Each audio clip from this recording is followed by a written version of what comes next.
Hey everyone, welcome to the tutorial for Project 5, which centers around the concept of composing bass lines.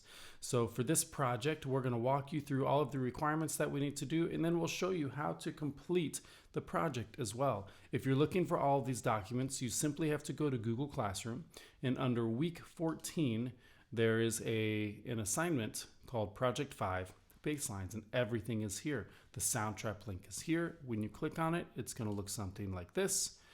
Then we're going to use this chord progression organizer. These other ones are important too, and you'll be able to use them, but for creating a chord progression, this is what you're going to want to use. When you click on that, it looks like this. All right. And lastly, the prompt for this project is right here, and it looks like this. So this is where we're going to start. We're just going to go through the description, make sure you guys know what you're doing, talk about the objectives, and then the steps to completing this project. And then we're going to do this together. So the description is, for this project, you will be creating 2 contrasting bass lines. You're going to perform them into Soundtrap using your MIDI keyboard, and you can add interest and creativity to these bass lines through rhythmic variation, ostinato, and any other means that you would like. So the objectives of this project: you will compose a song in AABA form. Students are going to create 2 contrasting bass lines, one for the A section and one for the B section. You're going to pick appropriate and correct notes that relate to your chord progressions. And lastly, you will create interest with your bass lines. So step 1 here, and although this is a bass line project, you need to add a drum beat because the kick drum has a direct relationship to the bass line. So you're going to create a drum beat that uses the kick, snare, and a hi-hat. And lastly, when you're finished with your drum track, you should quantize it and label it. Now remember to keep this on the simple side because you need your bass line to mimic the drum beat. And if the drum beat is a little too complicated, that means your bass line is going to have to be complicated, and we don't want to have that. So let's try and keep this more centered around the bass line as opposed to the drum beat.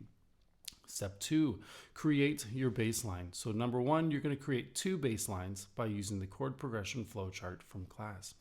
Numerically map out 4-bar bass lines with Roman numerals. One bass line is your A section, and the second is your B section. The form of the piece will be AABA. So in each example, the A section, we would like you to center around the 1 chord, and the B section can center around the 4, the 5, or the 6 chord. This is going to help create contrast. Bass lines now after that, you're going to pick one of the 3 relationships to compose your bass line with the drum beat. Either you're going to play with the kick, you're going to play more than the kick drum, or you're going to play less than the kick drum. Lastly, your bass line must have at least 1 octave leap and 1 leading tone. And that is in the entire project, not per section. Bass lines generally complement the drum beat of the songs, and specifically the rhythm of the kick drum. So those are just ways to add interest by octave variants, maybe leading tones, walking bass line, anything like that to help create interest in your bass line is valid. Step 4, you're going to map out and add harmony. So you're going to add chords to your project by playing them in the MIDI keyboard. And you can use sounds, various sounds and rhythms, but a harmony component is necessary. So let's get started here. We're going to move to our Project 5 template. And when we're looking at this, you have your form track up top, and it says A, B, A. And here it says label chord progression here. This is just a simple way for you to put the chord progression in, and then you're not having to go back and forth either between a flow chart or some notes that you have written down. Okay. Then your drum beat is here, your bass line goes here, and then your harmony component goes here. Now, just a quick note, I have already chosen my sounds for this project. So this is the drum kit I'm using, the Beanie drum kit, and then I'm using the Jaco chorus bass, and then I'm using Laura's Rhodes. I don't know who Laura is, but her Rhodes piano sounds really good.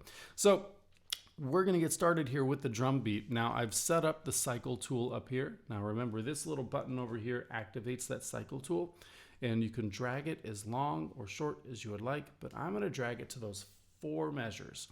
And this just allows me to just focus on that one little bit. And then we can start moving throughout the rest of the project. So first thing we need is a drum beat. And there's my sounds. We got kick drum, the snare drum sound, and our hi-hat. And so I'm gonna try this one. All right, so my tempo, just a reminder, is set to 80. I changed that on my own. My metronome is on, and I'm gonna use a 2-measure count in. So let's give this a shot.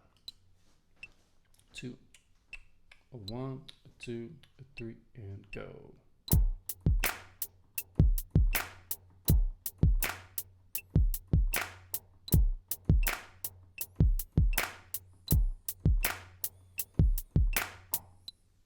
Now I'm done, and I'm going to quantize this to the 16th note. And the reason I'm choosing the 16th note is because in the kick drum to the snare, you have 1, a 2, 3, E, a 4. 1, a 2, a 3, E, a 4. And we make sure that subdivision is quantized because that's the smallest one. So let's listen back. Great, sounds good. Now we're able to move on. So let's now look at, well, we're going to copy and paste this into each other section. And I had some students ask if they had to create a separate drum beat for the B section. You do not. We will be able to create variance and contrast in the B section by changing our bass line relationship and changing our harmony. So bass lines, let's look here at the bass line, but the first thing we need to do is create a chord progression. So let's come here to the chord progression organizer. Now, if you remember from the project, we had to create a chord progression that centers around the 1 chord in the A section. So I'm going to choose to start on the 1. You can choose to end on the 1 as well, but I'm choosing to start on the 1. So we're going to do 1 to start, and let's do we're going to go anywhere. Obviously, if you follow this across, you can go anywhere. We're going to go to 4. All right, now here's our choices here. We have, sorry, that's 6. If we go to 4, our next choice is either 1, 5, 6, or 3. And I'm going to choose to go to 6. So I have 1, 4, 6, and now I can end on either one. So I'm going to choose to end on the 5 chord. So 1, 4, 6, 5. So I'm going to come back here and I'm going to label this right here. 1, 4, 6, 5. 1, 4, 6 is minor. That's why it's lowercase. And then 5. And you can see that's right here. And what we're going to do is just copy and paste that into each A section. And you can see that that has been pasted there. And let's give this bass line a shot. Now I'm just going to practice through and just kind of let this go. But looking at our sounds, we have 1, then goes to 4, 6, and then 5. All right. So let's try this now and see what we can make sound good. So we're going to go to the beginning here. Our metronome set, the count in is ready to go. And my relationship will be with the kick drum. And I'm just going to sustain the notes. So let's give this a shot. Here we go. A 1, a 2, a 3, and go.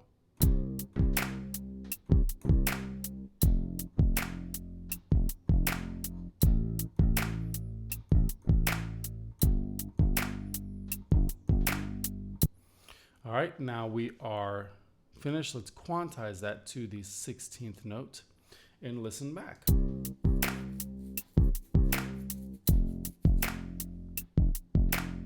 Now you notice that the relationship is rhythmically the same as the kick drum.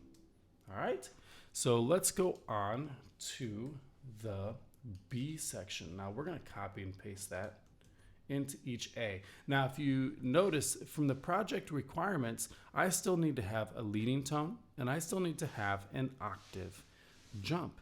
So as we go to this B section, that's something to keep in mind with the bass line here.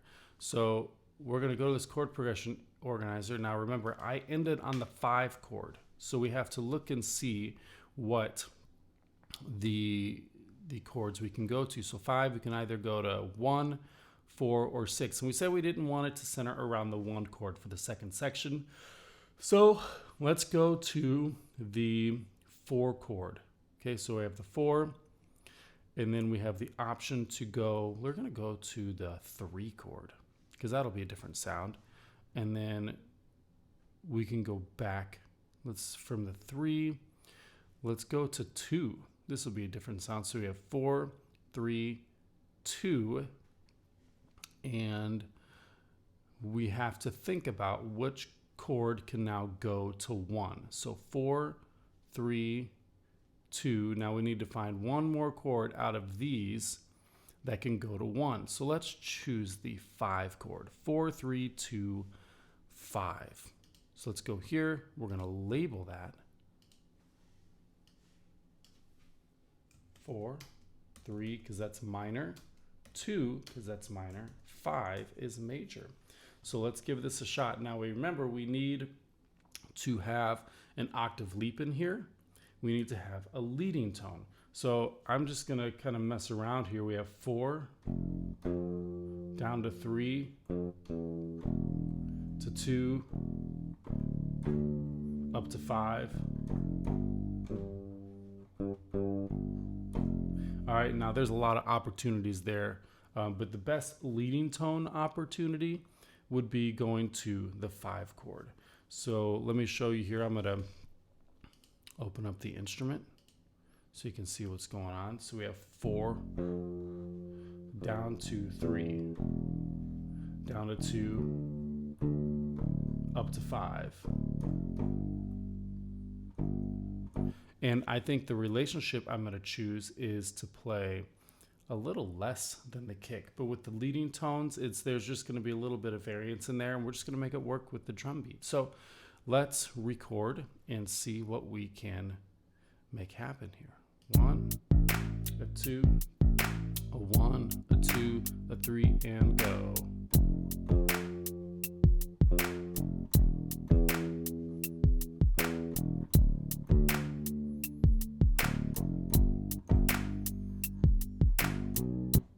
And then I added another leading tone in there in the end to lead us back into C, but that is not necessary. So let's quantize this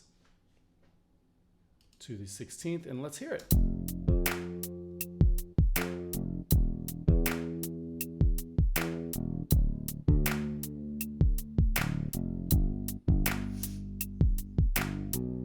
Now it works beautifully.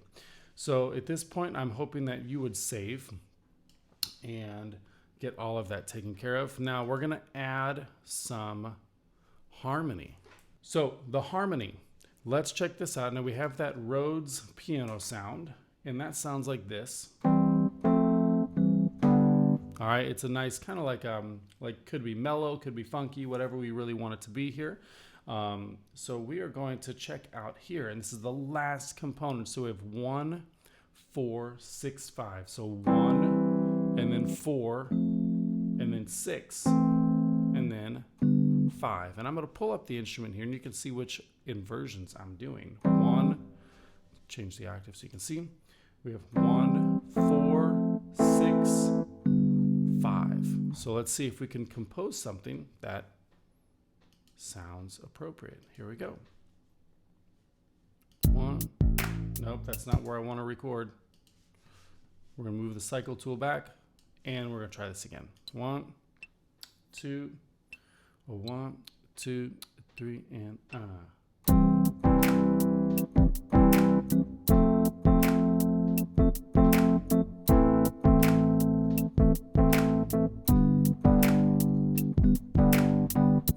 That's going to work, and nothing crazy fancy here, just a couple inversions and some rhythm stuff that kind of centered around the bass line. So I'm going to quantize that to the 16th. Here's what it sounds like.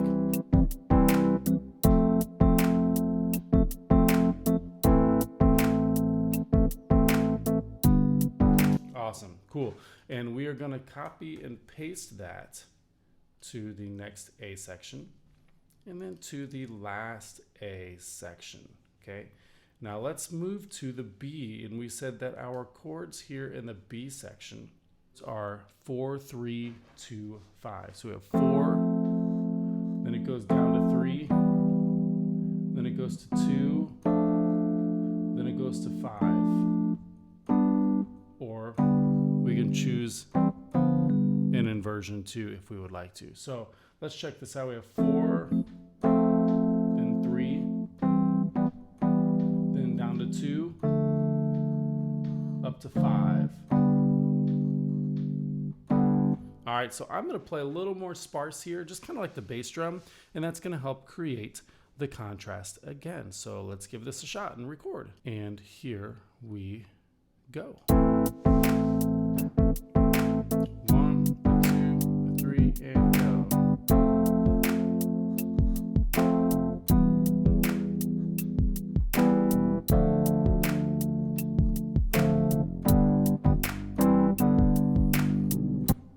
And I did add a little something there in the end just for a little fun to kick it back into the A section. So quantize that. We'll just keep it the same as everything. Let's listen.